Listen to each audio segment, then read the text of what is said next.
The bombardment is unfolding them in every single corner of the city of Khan Younis. We have been seeing within the past 24 hours and also within the past couple of days that the Israeli military is trying to take full control over the city there.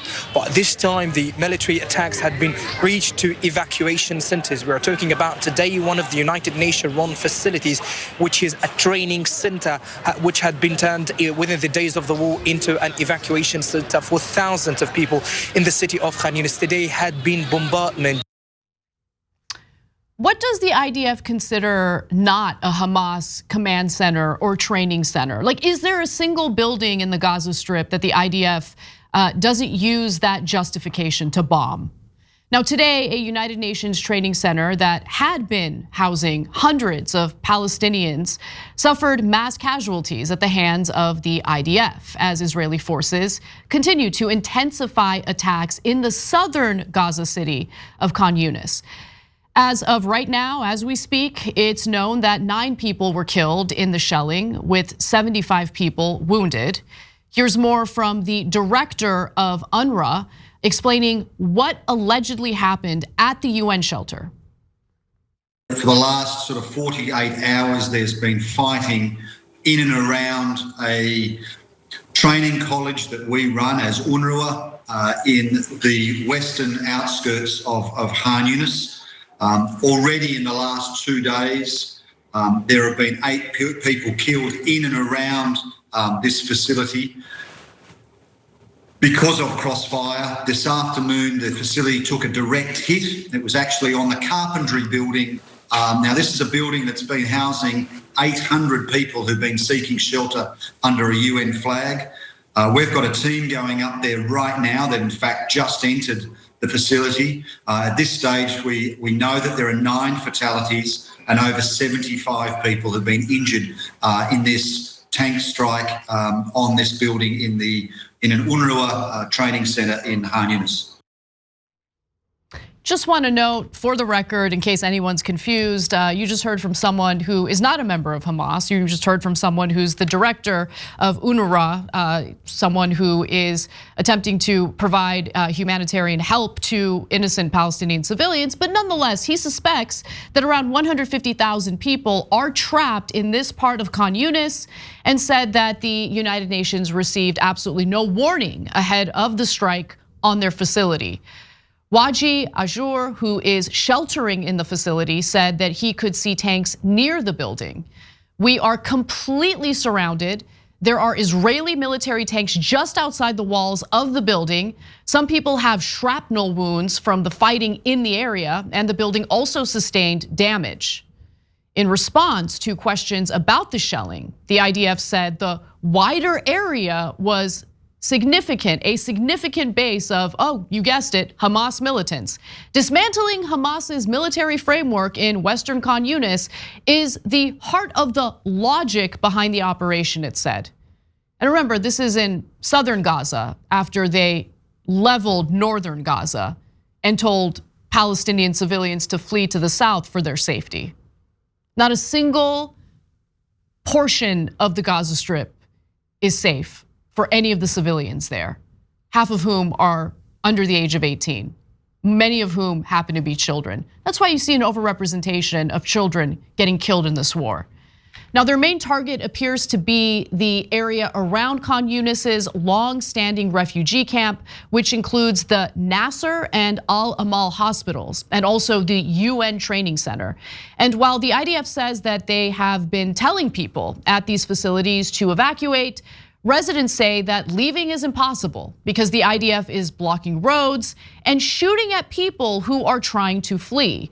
Making matters even more difficult is the fact that some wounded people outside can't get into the hospital for much needed medical care. This happens to be one of the hospitals that's still functioning, or these 2 hospitals are still partly functioning, which is so important to know because it gives you a sense of how critical these hospitals are. And it's also too dangerous for these people inside the hospital to leave, given the fact that they're attacked by the IDF when they do. Look, here's a doctor explaining what happened to people who attempted to flee the Nasser medical complex after Israel ordered the entire neighborhood to evacuate. Many civilians returned to the hospital with severe injuries, and many of them returned seeking for shelter in the hospital. We received 120 injuries and 52 mortals. It's not just Nasser Hospital that's suffering.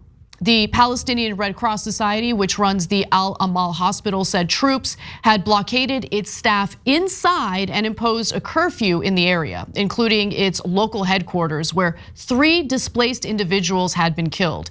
Israel says Hamas fighters, of course, operate in and around the hospitals, blah, blah, blah, blah, blah. We get the point. Hamas everywhere. That's the justification for leveling the entirety of the strip. The health ministry in Gaza said Wednesday that in 24 hours, 210 people have been killed and 386 others injured due to ongoing IDF operations. So far, the US government has basically supported everything that Israel's far-right government and its military has been doing. But what does America have to say about the latest UN facility shelling? Like a complete and utter coward, US National Security Council spokesperson John Kirby declined to weigh in on reports of a mass casualty event at a United Nations shelter in Khan Younis, but said Israeli forces have taken steps to transition their operations, including moving toward more targeted operations. Oh, they're targeted all right, at refugees and injured civilians. Or maybe he's referring to the targeted killing of a Palestinian as he was carrying a white flag. British outlet ITV News filmed the moment an unarmed Gazan was shot and killed while standing with a group of men. Let's watch. These pictures were filmed by a cameraman working for ITV News in Gaza. As he moved forwards towards the combat zone, he noticed this group of men doing their utmost to appear non-threatening, trying to proceed with care. They wanted to reach 2 other family members and get them out of harm's way. عندي الحجة واخويا وعنده حوالي 50 نازح او 70 نازح موجودين في البيت الثاني اللي يخش علينا لو طلعونا واخويا ما طلعوش بدنا نروح يعني نطلع ان شاء الله. The interview complete, our cameraman walked away. And then this happened.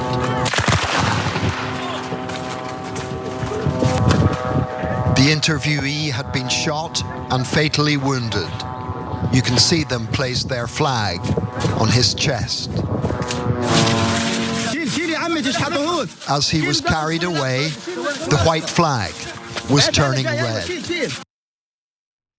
So as this man was attempting to get into a building to help escort other family members out as they were evacuating, as he's waving a white flag, they decide to shoot and kill him anyway.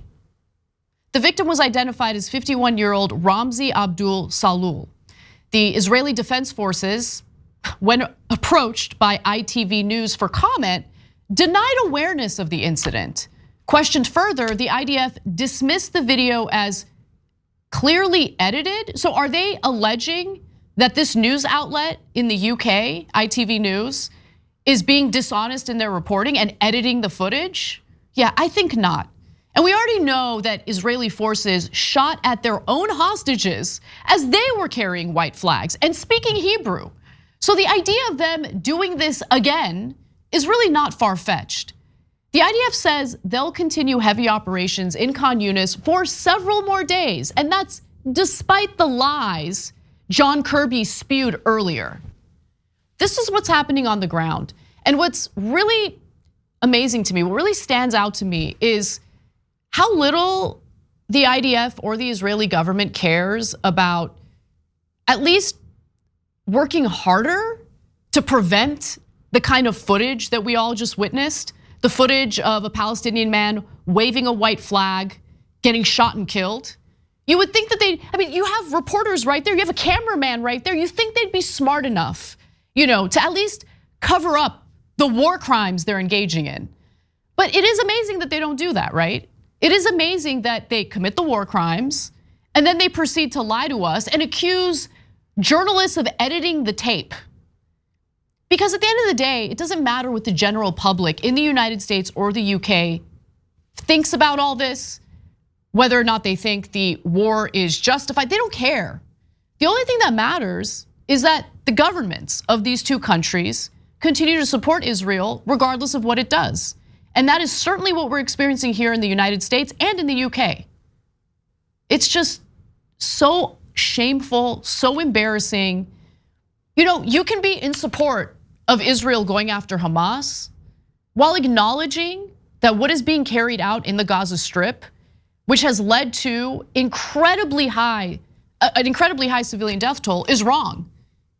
And the military operations that have been carried out, you can acknowledge that war crimes have been committed while still being in favor of Israel protecting its civilians or going after Hamas, which of course has leadership not in the Gaza Strip, but in other countries like Lebanon and Qatar.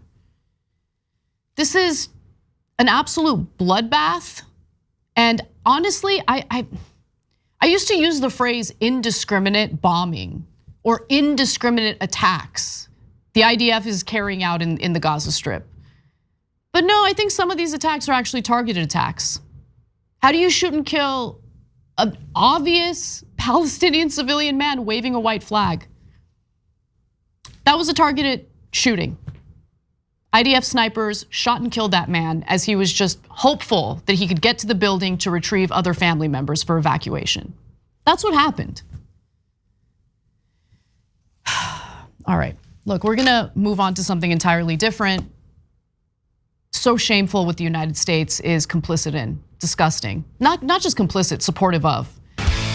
If you enjoyed this video, that's because of our members. They make us independent, they make us strong, and they make us honest. Become a member today by hitting the join button below.